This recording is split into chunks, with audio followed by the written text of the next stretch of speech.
Red Bull are back in business, Ferrari's final upgrade of the year, the latest from silly season, and how AlphaTauri plan to bring Daniel Ricciardo back. Let's get into the latest in the F1 world.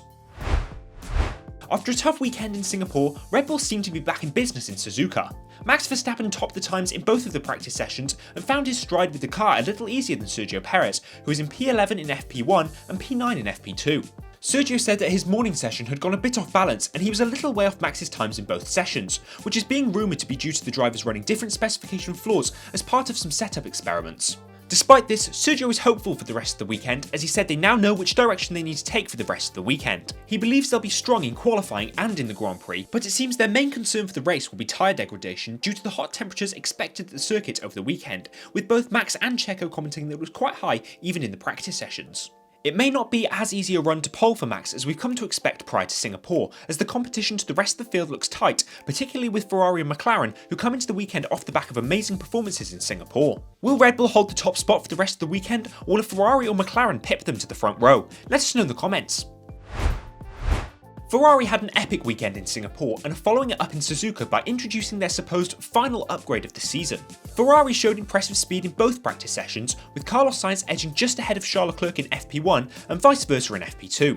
They've brought a new floor specification to Japan, which is reportedly their last major upgrade of the 2023 season, and feedback from it will also reportedly feed into the design of next year's Challenger. Ferrari have said that the new inlet vanes, edges, underfloor and diffuser are focused on loss management to increase efficiency, and it appears to be working in their favour according to their performance across practice earlier today. With Red Bull's performance back to normal, Ferrari will be hoping to challenge for pole and the podium at a minimum on Sunday, but McLaren's own upgrades may make this more challenging as their performance seems strong too. AlphaTauri have spoken out on their plans to reintroduce Daniel Ricciardo to racing following his injury. AlphaTauri's chief race engineer Jonathan Edels has spoken regarding how the team plan to bring Daniel back to the grid after he sustained broken hand in a crash in Zandvoort. While there is talk that Daniel could be back in the car in Qatar, the race after Japan, Jonathan Edels has said that we're still talking a while away for his return and couldn't put a timeframe on when this may be. AlphaTauri are happy with their stand-in of Liam Lawson, who scored points last time out in Singapore, and so aren't in a rush to bring Daniel back before he's fully recovered and ready. Instead, the team plan to get Daniel into the simulator where he can test his limits and see how the pain is, as the loads in the simulator will be similar to those of the real car and will allow Daniel to gauge his readiness.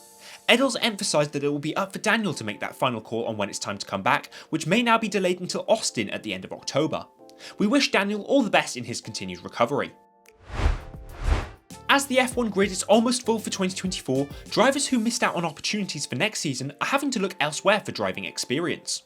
One of these is Mercedes test and reserve driver Mick Schumacher, who had been possibly linked to a Williams drive in F1.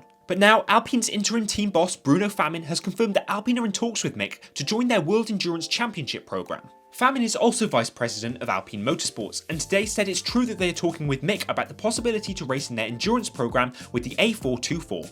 Though this is far from being a completed deal, it's reported that Alpine will look to organise a test for Schumacher should talks continue. Toto Wolff has confirmed that if Mick was to take on a project away from F1, his duties as Mercedes reserve would continue, so Mick will maintain a link with the paddock in the hopes of making a comeback to the sport in the future. Do you think this is a good plan for Mick?